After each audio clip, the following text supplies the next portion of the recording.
Greg Norman. How you doing? Pretty good. Yourself? You're looking sharp. Thank you. Now look at this. Did you design this? Absolutely. You should be wearing it. You know, I'm sure. What is that? You got that from Kmart or something? Oh. You're the Bluey down to find I'm getting this by Greg Norman. Woo! This is a rough room.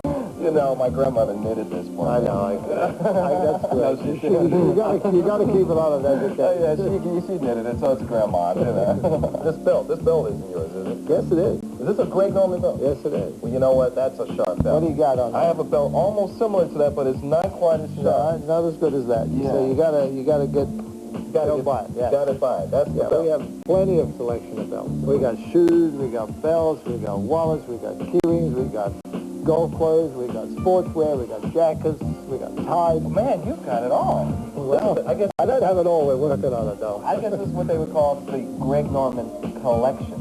Absolutely. Okay. Now, how'd you come up with that? Well, just a period of time when, with Reebok, in association with Reebok going back many, many years now, and we were just talking about, I had a wonderful logo, the Shark logo, and we needed somewhere to keep that logo. The Shark. How did that logo come up for you?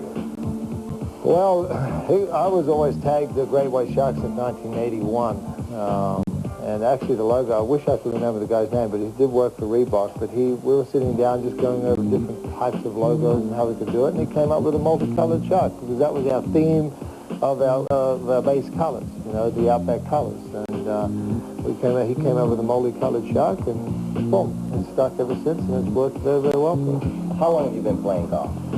I started playing golf when I was 16, so what's that, 26 years now? Now, what attracted you to the game?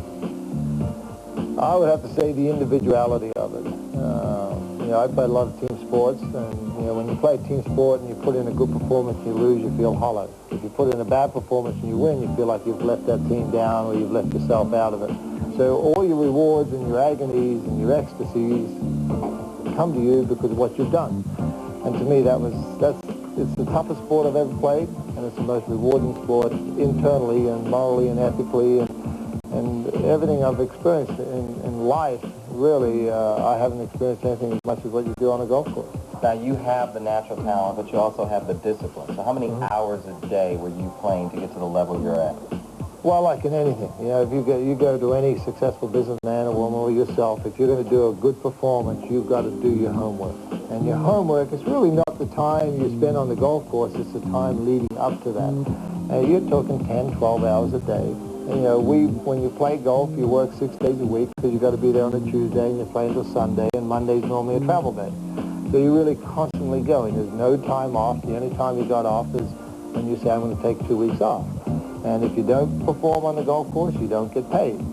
So it's all those added pressures, and you know, people think we have a glamorous life and flying around the world doing this and doing that, but if you don't have the discipline, as you say, you're never going to make it. And I think that's the unique part about it. And every young kid I see or speak to, they've got to understand that. You've got to make huge sacrifices. You've got to make the discipline work for yourself. And you can't cheat yourself. You know, you know when you're doing enough. And if you know you're doing enough, then you're not doing enough. You know what I mean? You've always got to go that extra 5-10% every time you do it. And it's the same with any sports stuff. Now, in the last 26 years, how have you seen the sport change? Oh, the game of golf's changed dramatically. And I tell you how it's changed is because corporate, not just America, but the corporations of the world have just become enamored with the game in the last 20 years. I think of all the sports that I've seen, and I'm a sports buff. I follow all sports around the world, just not here in the United States, but all within Australia and Europe and the soccer and all that. But the corporations of the world seem like they want to go to golf because it's a sport that just transcends everything else in this world. And if you're a major league global corporation, then it's easy to sponsor a golf tournament, get involved with the golf, and have global television.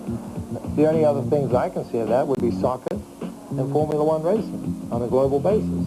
So and tennis doesn't even have that, because even some of the major sponsors in tennis, you don't get the global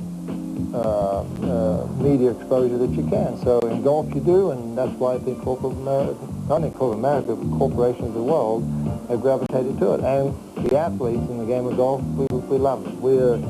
great flag carriers for the sport, and we're great flag carriers for our respective nations, and that's why golf is so strong and so popular right now. You golf for a living, so on your time off, what do you like to do? I do nothing. I either stay home and not leave the house, or I go fishing and diving. Fishing and diving, yeah. I like to fish the blue waters. I like to do a bit of fly fishing, but I do a lot of scuba diving. My kids love to scuba dive. They love to fish themselves, and I'm an outdoors guy. So if I'm not home, I'm somewhere where there is nobody. You know, I like to be on my own with my family, and that's it.